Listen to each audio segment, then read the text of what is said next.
Yes, I am translating because of course you did not make the attempt to learn any South Indian language. You only want to impose Hindi on us. None of you understand any South Indian language.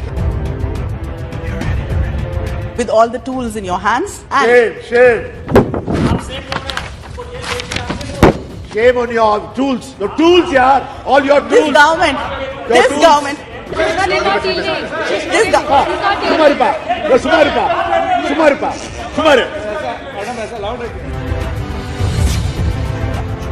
Governors are being used as tools against elected governments by the union government. Shame. He said that, sir. He said it. I'm just quoting him. I'm just quoting him. I'm just quoting him.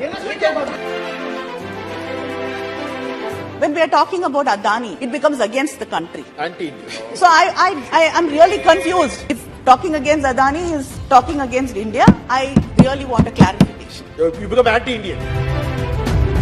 This government is very happy to close down every public sector undertaking. If it is profit making, sell it to Tatas. If it is what is happening in Greater Nicobar Island? You're displacing the indigenous tribes over there for infrastructure projects. And I don't know who it goes. Definitely Adani. The number of days the parliament functions. It's shrinking and shrinking and shrinking and I don't know. Prime Minister doesn't even come to the parliament. All it would, 3 times a year. We are all proud to be here. We're all proud to be part of our parliament, to be representatives of our people. And in the president's speech, she says that by 2047, we have to build a nation which not only embraces its glorious past, but also encompasses every golden aspect of modernity. Sir, I'd like to bring to your notice that every country, when it talks about its past, it has different pasts, different narrations of its past. The history is very different from whose point of view we look at it. So, when we talk about a glorious past, whose past are we talking about? We talk about the greatness of this nation. We talk about the valor.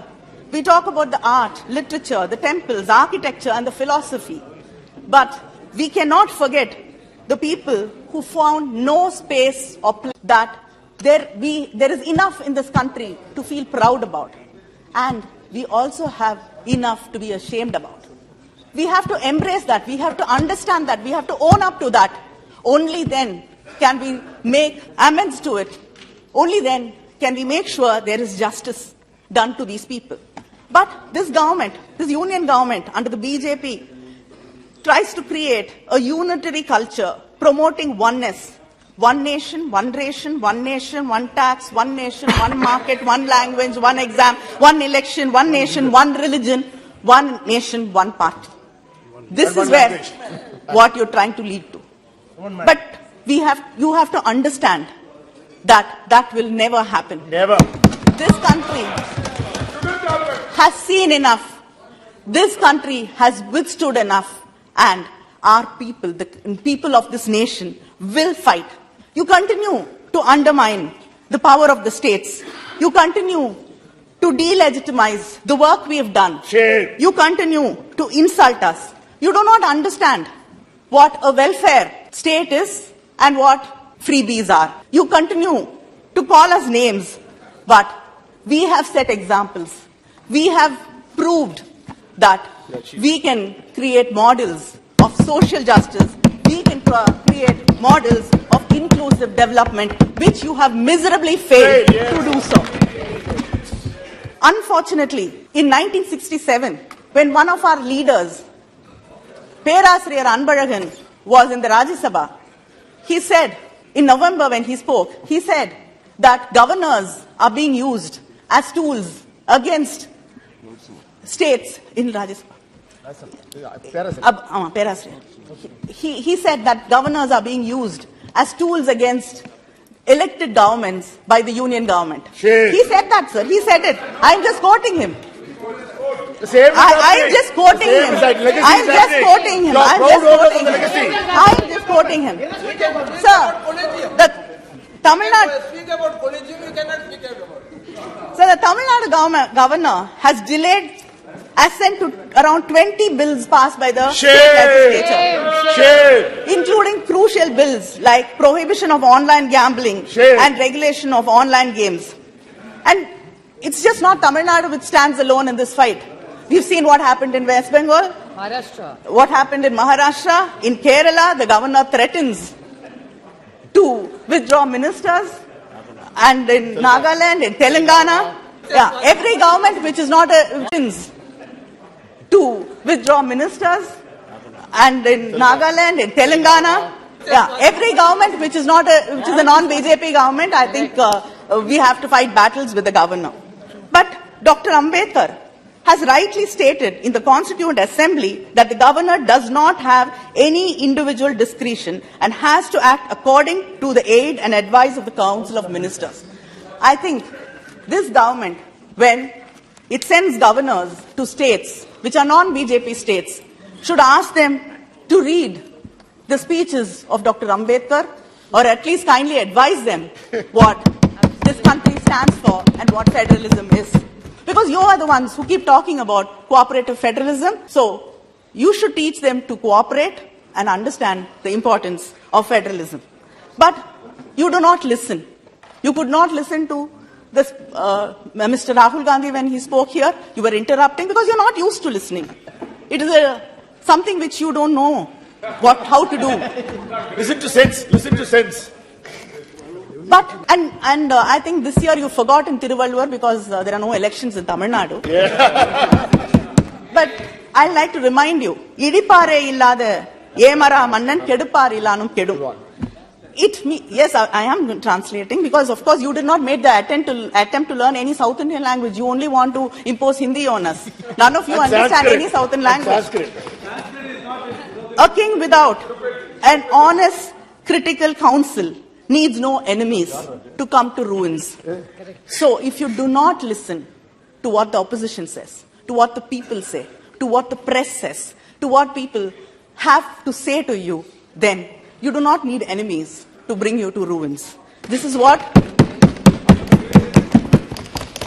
the government has been curtailing the freedom of speech vehemently, both inside and outside of the parliament. And it tries to create an aura of fear in many ways. We know, with all the tools in your hands. And Shame. Shame on your tools. Your tools, yeah. All your tools. this government has actively diminished. Don't get distracted. This government, this He's not yielding. He's not yielding. this go-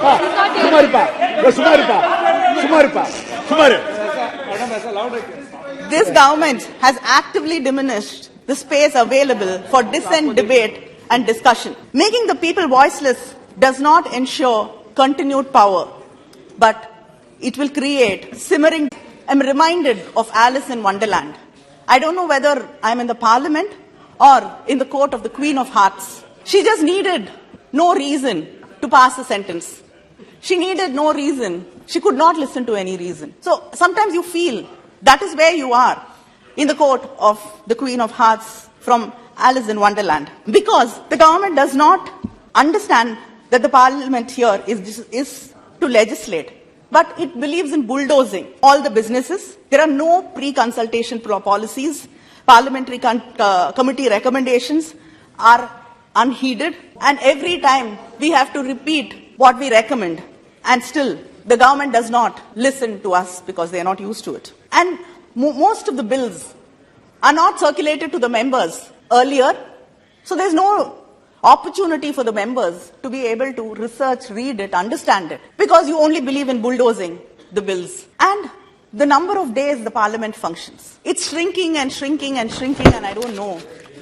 We might just have symbolic days when the parliament will function and then we'll all be sent home. The Prime Minister doesn't even come to the Parliament. Yes.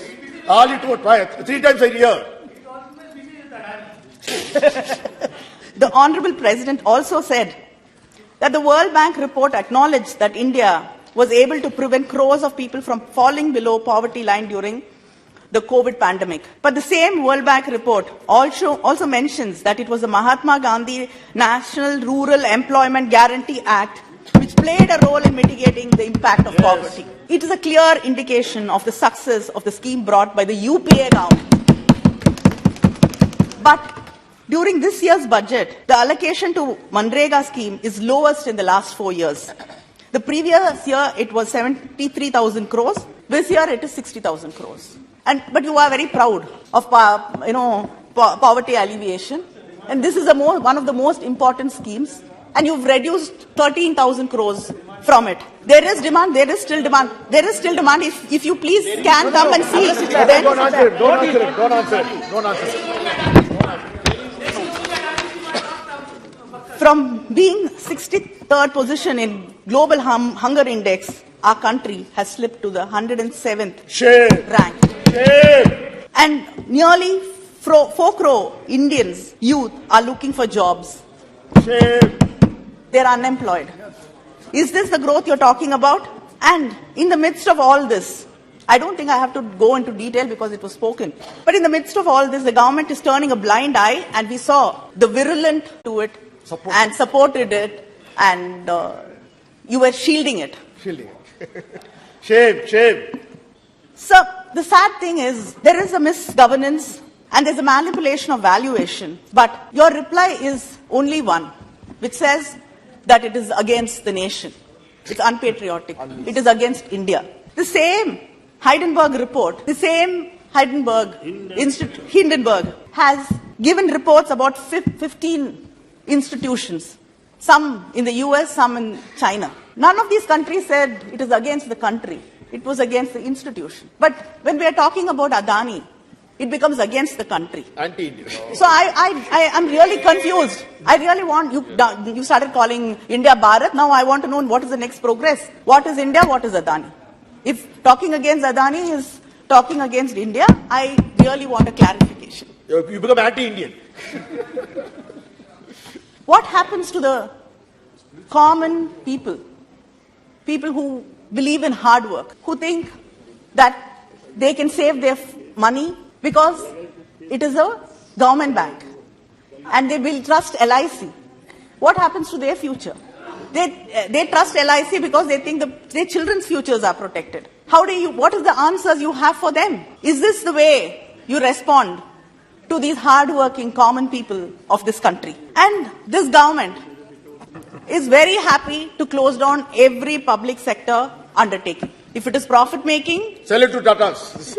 If it is or not, they do not come forward to help them, support them, and make sure that they run. They want to close it, they want to sell it off. But then when it comes to a private corporate, why is the government going out of its way to support it, to help? And why are you protecting it? We want to understand what is the proximity. Without these answers, people are going to continue asking these questions. And people are going to be anguished about the future of their children. Madam, you talk about women's empowerment. I'm sure we all here, as women, have this question to ask. What happened to the Women's Reservation Bill? Yes.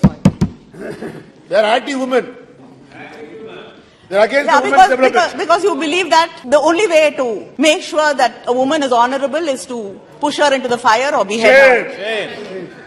They believe in Sanatana. Sir, we've seen 27 parliament sessions after this government, which in its election manifesto said that there will be 33% reservation in the assemblies and in the parliament, has come to government. But nothing has been done about the Women's Reservation Bill. You do not care about the people. You do not care in the assemblies and in the parliament, has come to government. But nothing has been done about the Women's Reservation Bill. You do not care about the people. You do not care about the oppressed, the suppressed. Our Chief Minister of Tamil Nadu, M.K. Stalin, in many occasions has written and demanded for conducting socio-economic caste census at a national level to find out about the true demography of the country, which will truly help the people. She's the only speaker. But I don't understand what is stopping you from doing that. So you talk about tribal welfare. What is happening in Greater Nicobar Island? You're displacing the indigenous tribes over there for infrastructure projects. And I don't know who it goes. Definitely Adani. And the governor over there is trying to change their lifestyle, denying them their right to eat what they want to choose to eat, to live, and to sell what they want to, and to trade what they want to. So is this the tribal rights? Is this the tribal welfare you are talking about? The Prime Minister keeps talking about the greatness of Tamil language. When the fund allocation comes, the Central Sanskrit University gets 198.83 crores. Shame. Whereas the Central Institute of Tamil Classical Studies got only 11.86 crores. Shame. This 11.86 crores does not even cover the administrative costs. Shame. How can research, how can symposiums be conducted? last, only speaker, ma'am, Just only give me speaker. A few minutes more. And Magalir. And women have been insulted a lot in this house today, so I think we deserve some more time. Respect women. Sanskrit has been mandated in the Kendra Vidyalaya schools, but not the regional languages. Shame. So you talk about the Indian culture seeing a renaissance in your government. Which Indian culture? Why are you again leaving us out? We know how the Kiradi report, which says that the Sangam era dates back to the 6th century BCE, has not even been published 2 minutes. by this government. She's concluding. And the finance minister time promised us Concluding, ma'am. an on-site She's museum concluding. in Adichanallur. Concluding. Don't It's stop. 3 years, and we have not got it.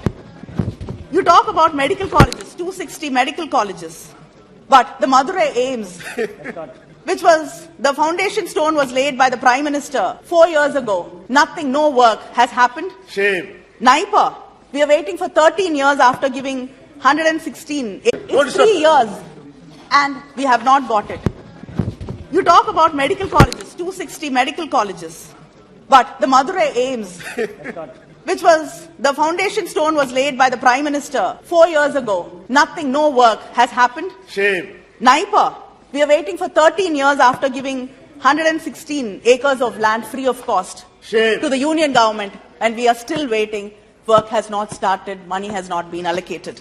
Same story when it comes to the CPETs. Shri Kalyan Banerjee. She's just winding up. Well, I'm just finishing Winding up. up. I'm She's just concluding. finishing. Last 30 seconds. The NEET, 30 seconds. the NEET today, it is not, it's become a national elimination and eradication test. You want to leave us out. You want to Shame. leave people, children who deserve to go to medical colleges. You want to cut them out. You told you're bringing NEET to regulate the fees.